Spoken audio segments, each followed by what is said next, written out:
سرسبز اس گلزار کے یہ پھول یہ عطار کے مردہ دلوں کو دے جلا ہادی ہے طلبگار کے آپ نے پہلی بار مدینہ شریف کی زیارت کب کی؟ 80 میں 1480 ہجری۔ آج کے دور میں اختلاف رائے کو جھگڑا بننے سے کیسے روکا جائے؟ یہ بھیسا بھیسی جو کرتے ہیں نا، یہ نہیں ہونی چاہیے۔ انا کا مسئلہ بازو بنا لیتے ہیں کہ ہاں بھی میری نہ بھی میری، ہاں بولا تو اس پہ اڑ گئے، نہ بولا تو اس پر اڑ گئے، یہ نہیں ہونا چاہیے۔ قبول حق کا جذبہ ہونا چاہیے۔ اگر کسی شخص پر کئی سال کی نمازوں کی قضا ہو، ایسی صورت میں نفلی عبادات کرنا کیسا؟ نیکی سے تو روکنا ہی نہیں ہے نا۔ جس پر قضا نماز ہے تو وہ تو اس کو چاہیے کہ جو ضروری کام ہے ان کے علاوہ سارا وقت وہ قضا کرتا رہے۔ انہیں واجب ہے کہ جلدی جلدی قضا نمٹا لے۔ کیا لفٹ میں اوپر نیچے آتے جاتے لفٹ میں سفر کی دعا بھی پڑھ سکتے ہیں؟ پڑھ سکتے ہیں۔ الحمدللہ رب العالمین والصلاة والسلام على خاتم النبیین اما بعد فاعوذ باللہ من الشیطان الرجیم بسم اللہ الرحمن الرحیم الصلاة والسلام علیک یا رسول اللہ وعلى آلك وصحابك يا حبيب الله صلاة والسلام عليك يا نبي الله وعلى آلك وصحابك يا نور الله۔ فرمان آخری نبی صلی اللہ تعالی علیہ وآلہ وسلم، مجھ پر کثرت سے درود پاک پڑھو، بے شک تمہارا مجھ پر درود پاک پڑھنا تمہارے گناہوں کے لیے مغفرت ہے۔ صلو علی الحبیب صلی اللہ علیہ محمد۔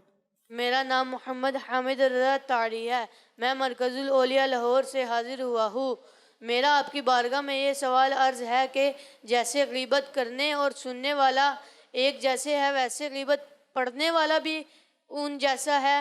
مثلاً سوشل میڈیا پر کوئی پوسٹ آئی کہ فلاں ایسا ہے، فلاں نے یہ گناہ کیا، فلاں نے وہ کیا، تو کیا ان پر بھی یہی گناہ ہوگا؟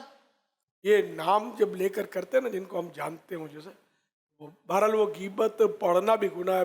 غیبت کی تباہ کاریاں میں لکھا ہوا ہے، غیبت کرنا، سننا، پڑھنا، لکھنا، کسی کو لکھ کر بھیجنا، مطلب تو یہ بھی سب گناہوں میں شامل ہے۔ اشارے سے غیبت کرنا۔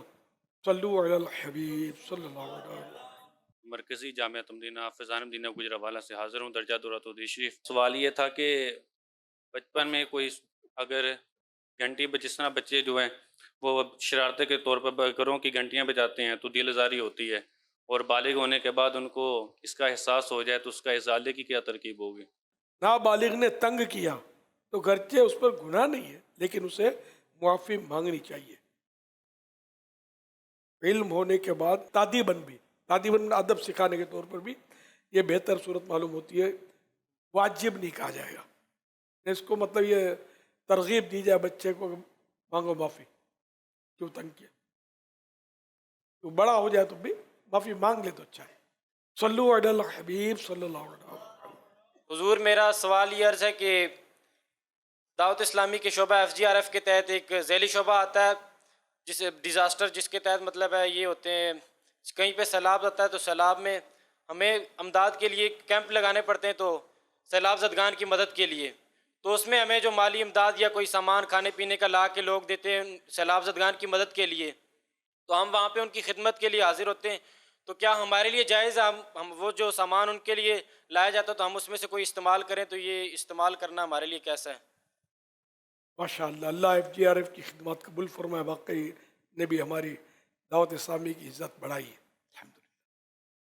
اس میں یہ کہ جو سامان آتا ہے وہ سیلاب زدگان کے لیے آتا ہے، یہ فکس ہے، تو نہ اس میں سے یہ جو ہمارے رضاکار ہیں سائی بھائی کام کرتے ہیں کوئی بھی نہ اس میں کھا سکتے ہیں نہ اس کو استعمال کر سکتے ہیں۔ صلو علی الحبیب صلی اللہ علیہ وسلم۔ حضرت میرا نام نعیم قادری ہے، میں یو ایس اے شکاگو سے آیا ہوں یہاں پر 3 دن پہلے۔ حضرت سوال یہ ہے کہ جب امام اپنی نماز ختم کر لیتا ہے اور اس کے پیچھے جو باقی جو لوگ ہوتے ہیں جن کی ابھی نماز کمپلیٹ نہیں ہوئی ہے اور وہ ابھی کر رہے ہیں، تو کیا ان کے آگے سے کیسے گزرا جائے؟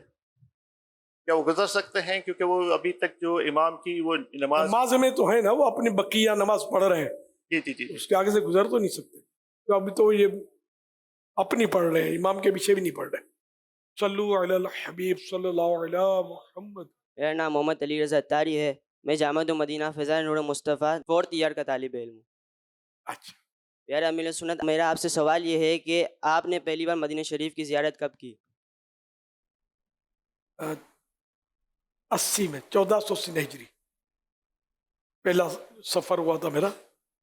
یہ امیر سنت کا پہلا سفر مدینہ مکتبۃ المدینہ کی کتاب ہے، اس کے اندر امیر سنت کے سفر مدینہ کے کئی واقعات موجود ہیں، یہ خرید کر پڑھیے یا دعوت اسلامی کی ویب سائٹ سے ڈاؤن لوڈ کریں۔ انشاءاللہ الکریم امیر سنت کے عشق رسول، عشق مدینہ سے بھرپور کئی واقعات آپ کو پڑھنے کو ملیں گے۔ پہلا سفر مدینہ بھی اسی سفر میں تھا اور پہلا حج بھی امیر سنت کا اسی سفر میں تھا۔ صلو علی الحبیب صلی اللہ علیہ وسلم۔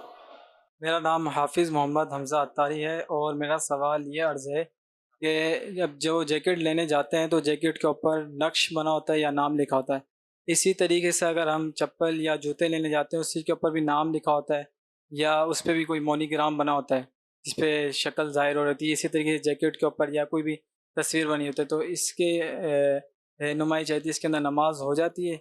یا کوئی جیکٹ پہنے یا چپل پہننا کیسا جس کے اوپر نام یعنی کہ الفابیٹ لکھا ہو؟ جس لباس پر جاندار کی ایسی تصویر ہو جس میں اس کا چہرہ موجود ہو اور وہ تصویر اتنی بڑی ہو کہ زمین پر رکھ کر کھڑے ہو کر دیکھیں تو چہرہ واضح ہو، تو ایسا لباس پہننا شرعاً جائز نہیں، اور ایسے لباس میں نماز پڑھنا مکروہ تحریمی، جس کو دوبارہ پڑھنا واجب۔ البتہ اگر وہ تصویر مٹا دی جائے یا اس کا سر یا چہرہ مکمل ختم کر دیا جائے، کاٹ دیا جائے، لکھا ہے تو ختم کر دیا جائے اس کا مطلب، یا اس پر سیاہی وغیرہ کوئی رنگ لگا دیا جائے جس سے اس کا سر یا چہرہ مٹ جائے، یا اس تصویر والے لباس پر کوئی دوسرا کپڑا پہن یا اوڑھ لیا جائے جس سے وہ تصویر چھپ جائے، تو اب نماز مکروہ تحریمی نہ ہوگی۔ ہاں، وہ چھوٹی تصویر یعنی چھوٹی تصویر جس کو زمین پہ رکھ کے کھڑے ہو کر دیکھیں تو اس کا چہرہ واضح نہ ہو، کھڑے ہو کر دیکھیں تو وہ بھی مطلب ممانعت میں نہیں ہے۔ جیسے کعبہ شریف کے طواف میں بھیڑ ہوتی ہے، چہرے نظر نہیں آتے، چہرے اگر کوئی ایک بھی چہرہ اگر واضح ہے، تو وہی میں نے جو آپ کو طریقہ بتایا، تو وہ لگانا جائز نہیں ہے گھروں میں، ورنہ پھر وہ جائز ہو جائے گا۔ تو اسی طرح یہ کپڑے پر تصویر اگر اتنی چھوٹی، کہ عام طور پر چھوٹی ہوتی نہیں ہے، بڑی تصویر ہوتی ہے، جانوروں کی، شیروں کی، کھلاڑیوں کی، باکسروں کی، اس طرح کی تصویر ہوتی ہے، یہ شرفا پہنتے بھی نہیں ہیں، عام لوگ یعنی بعض پہنتے ہیں مطلب، لیکن جو شرفا شریف لوگ ہیں، جو دین سے قریب ہوتے ہیں، علماء سے قریب ہوتے ہیں یا علماء ہیں، یہ حضرات تو کبھی ایسے لباس نہیں پہنتے جس سے یہ ماڈرن لوگ پہنتے ہیں۔ دوبارہ لیا کہ وہ پورا مسئلہ سامنے آ گیا کہ کون سی تصویر منع، کون سی منع نہیں۔ جوتے پر تصویر بنی بھی تو وہ چونکہ توہین کی جگہ ہے، اس پہ گناہ نہیں ہوگا، جوتا توہین کی جگہ ہے، کوئی اپنے ماں باپ کی تصویر جوتے پہ نہیں بنائے گا۔ لکھا ہوا ہونا، واقعی اس کا کوئی حل نظر نہیں آتا۔ پہلے میں نے کھرچتا تھا اس کو، پھر وہ جوتے کی وہ یعنی چپل کی پوزیشن اور دھبا اس میں، پھر بھی وہ رگڑ کر وہ آگ والی وہ سلاخ یا چھری سے میں صاف کرتا تھا، بارہا کیا ہے۔ اب کیا کروں، مطلب بعض ایسے ہوتے ہیں کہ اب وہ چپل بھی اب پہننا مشکل ہے، اب میں مخصوص جوتے پہنتا ہوں، تو وجہ ہے کوئی، سمجھے؟ تو اب اس میں کھرچے کیسے ہو، تو پورا ایسا کہ پورا اس کا پھر وہ نکالو، پھر وہ جوتا ناقص ہو جائے گا۔ صلو علی الحبیب صلی اللہ علیہ محمد۔ بابر الرحمن اتاری اسلام آباد سے حاضر ہوا ہوں۔ امیر علیہ سنت، آپ کی خدمت میں سوال عرض ہے کہ جماعت سے پہلے یہ اعلان کیا جاتا ہے کہ جماعت میں نماز پڑھتے ہوئے کندھے سے کندھا ملانا واجب ہے، بعض کا ایسی صورت بن جاتی ہے کہ دونوں طرف ہی کندھا نہیں ملا ہوتا، تو کس جانب کندھا ملایا جائے گا؟ بیچ کی طرف، بیچ میں ادھر دونوں طرف والے اس طرف بڑھے. اب یہ کہ یہ تو المیہ تو ہے کہ صف تو کہیں بھی سیدھی نہیں ہوتی. یہ ہم جیسے کیبن میں پڑھتے ہیں نا نماز، کیا ہوتے ہیں 5-6 سائے بھائی ہوتے ہیں، مجھے اطمینان نہیں ہوتا کہ سب سیدھی ہو. اب میں ہوتا ہوں کرسی پہ، کرسی کے آخری سرے پر ایڑی ملنی چاہیے، لیکن پتہ نہیں کیوں ایسا کہ صف کہیں بھی پوری 100% پوری شاذ و نادر ہوتی ہوگی. کوشش کرنی ہوگی کہ بالکل کندھا کندھے سے مل جائے، پاؤں کے جو وہ ہے نا گھٹنے وہ بھی ایک سیدھ میں ہوں، پورا بدن جو ہے وہ ایک سیدھ میں ہو. صلو علی الحبیب صلی اللہ علیہ محمد. سید محمد عثمان اکبر گجرات سے تعلق ہے اور یہاں پر تخصص فی دعویٰ کر رہا ہوں. ماشاء اللہ. سیدی میرا سوال یہ ہے کہ آج کے دور میں اختلاف رائے کو جھگڑا بننے سے کیسے روکا جائے؟ جواب عطا فرما دیں. آپ نے کتنے روکے آج تک؟ اس سے ٹھنڈتی ہے کہ اپنے کو ایک پڑ جائے تو آگے پیچھے ہو جائے. کیا کریں، ماحول نہیں ہے اصل. دعوت اسلامی کے ماحول میں سب آ جائیں گے، نیکی کی دعوت دینا شروع کریں گے، نیک اعمال کا رسالہ پر کر کے جمع کروانا شروع کریں گے، اللہ کرے گا پھر سمجھ پڑ جائے گی اختلاف رائے اور مارا ماری دونوں میں کیا فرق ہے. یہ بھیسا بھیسی جو کرتے ہیں نا یہ نہیں ہونی چاہیے. وہ پھر ضد ہوتی ہے کہ ہاں جو بول دیا بس، وہ میں نے بولا بس، میں نے بول تو دیا. وہ انا کا مسئلہ بازو بنا لیتے ہیں کہ ہاں بھی میری نہ بھی میری، ہاں بولا تو اس پہ اڑ گئے، نہ بولا تو اس پر اڑ گئے. یہ نہیں ہونا چاہیے. قبول حق کا جذبہ ہونا چاہیے. بچہ بھی اگر درست بات کہتا ہے تو پھر بندہ مان لے، ضد نہ کرے. اللہ توفیق دے. تو اس طرح کے ماحول میں رہیں گے نا دعوت اسلامی کے، تو پھر یہ ذہن بنے گا انشاءاللہ. یا کسی اہل علم کی صحبت ہوگی، بزرگوں کی صحبت ہوگی، تو اس سے یہ ذہن بنے گا. یا دینی کتابیں پڑھ پڑھ کر بھی ذہن بنتا ہے. احیاء العلوم، منہاج العابدین اور اس طرح کی تصوف کی کتابیں پڑھ کر بڑا ذہن بنتا ہے. صلو علی الحبیب صلی اللہ علیہ محمد. ابو بدر محمد ابو بکر اتاری، تخصص دعویٰ. ماشاء اللہ. ابو بکر، الحمدللہ. کیا بات ہے. امیر اہل سنت سے سوال عرض یہ ہے کہ ہم اکثر جملہ سنتے ہیں کہ مدینہ پاک جانے کے لیے پیسوں کی نہیں بلکہ بلاوے کی ضرورت ہوتی ہے. تو ہم اپنے ارد گرد ایسے بہت سارے لوگ دیکھتے ہیں کہ جو دیندار طبقہ نہیں ہوتا، دنیا دار لوگ ہوتے ہیں، بظاہر شریعت کی پاسداری بھی نہیں کرتے، صوم و صلات کی پابندی بھی نہیں کرتے، لوگوں کو دھوکہ دہی بھی کر رہے ہوتے ہیں، دھوکے بھی دیتے ہیں، لیکن پیسے ہونے کے پیسے کی وجہ سے وہ جب دل کیا عمرہ کرنے چلے جاتے ہیں. لیکن جو سچے عاشقان رسول ہوتے ہیں جو غریبی کی وجہ سے نہیں جا پاتے، تو کہیں نہ کہیں تو پیسہ بھی میٹر کرتا ہے. تو اس والے سے رہنمائی فرما دیں. پیسے ایک سبب ہے ظاہری، حقیقت میں اللہ پاک چاہے گا وہی حج کرے گا، مدینہ دیکھے گا، یا جو بھی ہم کرتے سب اللہ کے چاہے سے ہو سکتا ہے. ہم اپنے آپ کچھ نہیں کر سکتے، ایک پتا بھی نہیں لا سکتے. اب اس میں یہ کہ ظاہری یہ اس طرح کا سوشل میڈیا پر میں نے بھی پڑھا ہے، یہ لوگوں کو اللہ اور رسول سے دور کرنے والے لوگ ہیں جو اس طرح کے، میرا گمان ہے کہ یہ وسوسے ڈالتے ہیں. کیونکہ وہ انسان اور جنات، شیطان جو شریر جن تو شیطان بولتے ہیں، تو شیاطین ہے جن و انس، یہ بھی وسوسے ڈالتے ہیں. اور انسان وسوسے جو ڈالتا ہے وہ خطرناک ہوتے ہیں. اور اس کا میں اپنی طرف سے نہیں کہہ رہا، قرآن کریم میں بھی جو ہے پناہ مانگی ہے. یعنی شیطان جو ہیں یہ بھی اور انسان بھی وسوسے ڈالتے ہیں. تو اس طرح کا میں نے پڑھا ہے. اچھا یہ بتائیے، یہ قرآن کریم میں ہی تو ہے کہ حضرت ابراہیم علیہ السلام نے پکارا حج کے لیے، پتہ ہے کسی کو؟ سورہ حج آیت نمبر 27، وَأَذِّن فِي النَّاسِ بِالْحَجِّ يَأْتُوكَ رِجَالًا وَعَلَىٰ كُلِّ ضَامِرٍ يَأْتِينَ مِن كُلِّ فَجٍّ عَمِيقٍ. ترجمہ کنز ایمان، اور لوگوں میں حج کی عام ندا کر دے، وہ تیرے پاس حاضر ہوں گے پیادہ اور ہر دبلی اونٹنی پر کہ ہر دور کی راہ سے آتی ہے. تو یوں مطلب دور سے پکارنے کا بھی ثبوت ملا، تو تم دور سے سرکار کو پکارتے ہو، خواجہ صاحب کو پکارتے ہو، غوث پاک کو پکارتے ہو. اس کا بھی حل ہے کہ دور سے پکارنا جائز ہے. کہ حضرت ابراہیم علیہ السلام بھی اللہ نہیں ہے، بندے ہیں، نبی ہیں، بندے خاص ہیں، ٹھیک ہے نا. تو ان کو اللہ پاک نے فرمایا کہ ندا کر دو. کعبہ شریف کی تعمیر کے بعد حضرت ابراہیم علیہ السلام کو حکم دیا گیا کہ اب لوگوں کو میرے گھر آنے کی دعوت دو. چنانچہ حضرت ابراہیم علیہ السلام نے ابو قبیس پہاڑ پر چڑھ کر جہان کے لوگوں کو ندا کر دیا، نے اعلان کر دیا کہ بیت اللہ کا حج کرو. جن کی قسمت میں حج کرنا لکھا تھا انہوں نے اپنے باپوں کی پشتوں اور ماؤں کے پیٹوں سے جواب دیا لبیک اللہم لبیک، یعنی میں حاضر ہوں، اے اللہ میں حاضر ہوں. حضرت امام مجاہد رحمۃ اللہ علیہ فرماتے ہیں جس نے اس وقت لبیک کہا تھا وہی زندگی میں حج کی سعادت پاتا ہے.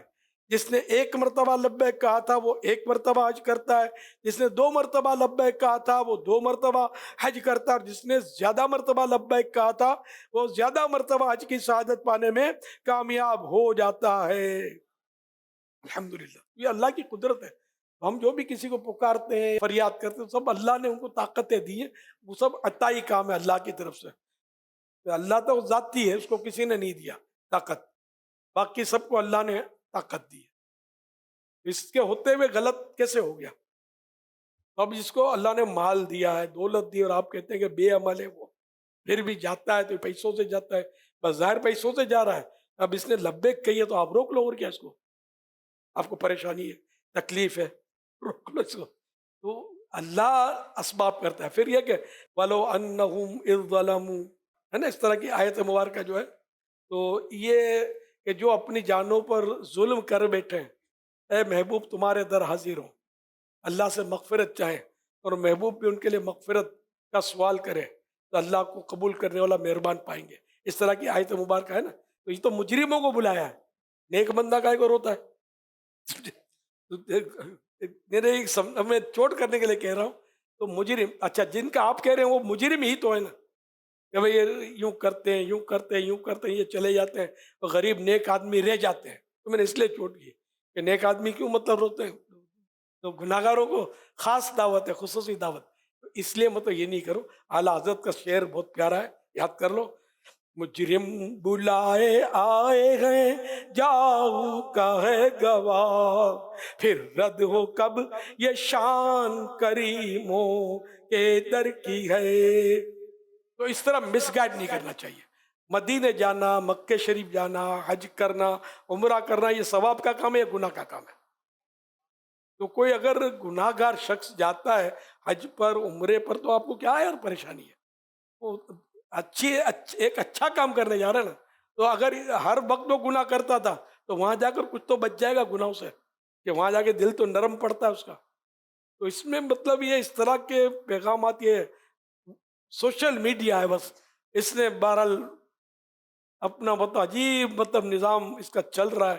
ایسے ایسے عجیب لوگ بیٹھے ہوئے کہ ان کو کیا کریں، کیسے سمجھا. میں تو ذرا سوشل میڈیا پہ کبھی بھی بحث میں نہیں اترا، اترتے نہیں ہے، اپنا کام نہیں ہے، اور 1000 کام رہ جائیں گے پھر اسی جنگ میں لگ جائیں گے. میں تو نہیں پڑھتا اس میں، لیکن یہ کہ یہ ایسا مطلب یہ لکھتے ہیں ایسا کہ بس، تو ایسا لکھا تھا، ایسا بول رہا تھا وہ ایک مطلب فرد، میٹھا زہر گول گول کے ڈال رہا تھا کہ یہ آدمی مطلب بدزن ہو جائے اللہ پاک سے، اس کے نبی سے صلی اللہ علیہ وسلم. اللہ پاک ایسوں کیوں بلاتا ہے؟ معاذ اللہ.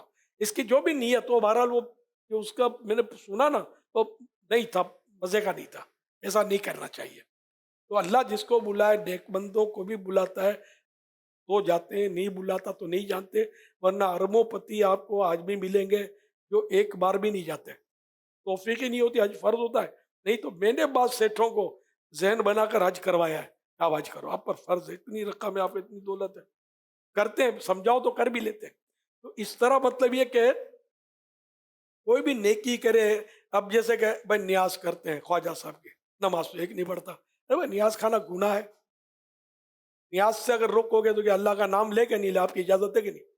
کبھی یہ بولے کہ میں درود شریف پڑھ لوں تو آپ بولے نماز نہیں پڑھتا، درود شریف پڑھنے سے کیا فائدہ؟ مت پڑھ درود شریف، مت دے اللہ کا نام. یہ کوئی بات تھوڑی ہوئی کہ بعض اوقات ایک نیکی آدمی کرتا ہے، بلکہ یعنی مطلب یہ مطلب نہیں کہ نماز نہ پڑھے.